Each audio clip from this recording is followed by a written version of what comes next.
नमस्कार मित्रों, क्या आपको पता है कि भगवान शिव कौन हैं तथा उनके स्वरूप का सही अर्थ क्या है? अगर आपको यह नहीं पता है तो इस प्रस्तुति को अंत तक अवश्य देखें। इसमें हम आपको भगवान शिव के बारे में पूर्ण जानकारी देंगे। शिव संस्कृत भाषा का शब्द है जिसका अर्थ होता है कल्याणकारी या शुभकारी।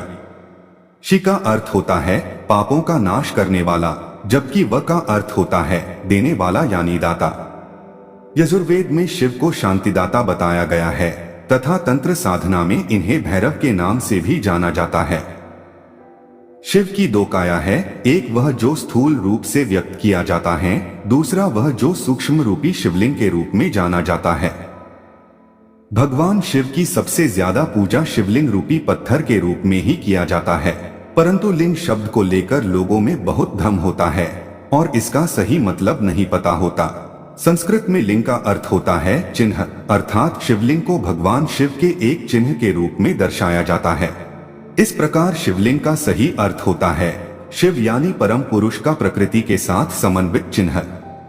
शिव का नाम शंकर के साथ भी जोड़ा जाता है, जैसे कुछ लोग कहते हैं शिव शंकर भोलेनाथ। इस तरह अनजाने में ही कई लोग शिव और शंकर को एक ही सत्ता के दो नाम बताते हैं, परंतु दोनों की प्रतिमाएं अलग अलग आकृति की होती हैं। जैसे शंकर को हमेशा तपस्वी रूप में दिखाया जाता है, जबकि कई जगह भगवान शंकर को शिवलिंग का ध्यान करते हुए दिखाया जाता है।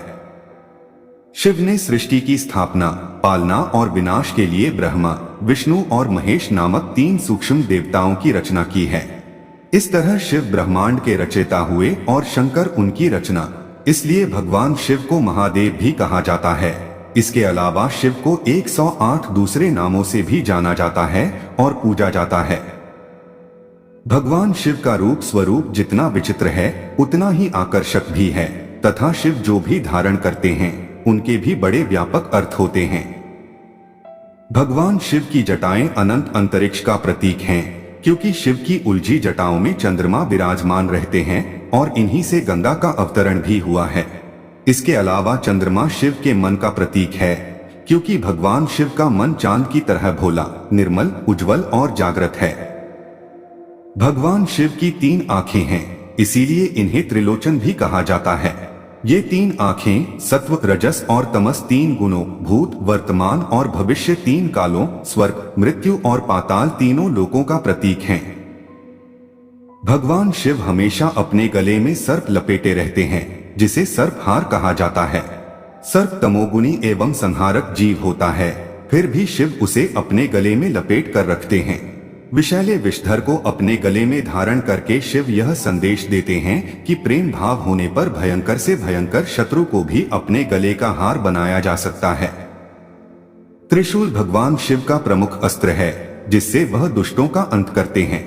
इसके अलावा त्रिशूल भौतिक, दैविक, आध्यात्मिक इन तीनों तापों को भी नष्ट करता है। शिव के एक हाथ में हमेशा डमरू रहता है, जिसे तांडव नृत्य करते समय बजाते हैं। शिव के डमरू की डम डम से नाद उत्पन्न होता है। नाद अर्थात वह शब्द जो इस सृष्टि के प्रारंभ में उत्पन्न हुआ था। भगवान शिव के गले में मुंडमाला है, जो इस बात का प्रतीक है कि शिव ने मृत्यु को अपने वश में कर रखा है। शिव अपने शरीर पर व्याघ्र की छाल पहनते हैं, क्योंकि व्याघ्र हिंसा और अहंकार का प्रतीक माना जाता है। अतः इसका अर्थ यह हुआ कि शिव ने हिंसा और अहंकार का दमन कर उसे अपने नीचे दबा रखा है। भगवान शिव अपने शरीर पर भस्म का लेप लगाते हैं तथा शिवलिंग पर भी भस्म का लेप लगाया जाता है। अतः इसका अर्थ यह हुआ कि यह संसार नश्वर है तथा एक दिन इसी भस्म की तरह मिट्टी में विलीन हो जाना है। भगवान शिव का वाहन वृषभ यानी बैल है, जो हमेशा उनके साथ रहता है। वृषभ धर्म का प्रतीक माना जाता है, अतः महादेव इस चार पैर वाले जानवर की सवारी कर यह बताते हैं कि धर्म, अर्थ, काम और मोक्ष उनकी कृपा से ही मिलते हैं। इस तरह भगवान शिव का स्वरूप हमें बताता है कि उनका रूप विराट और अनंत है, महिमा अपरंपार है तथा उनमें ही सारी सृष्टि समाई हुई है।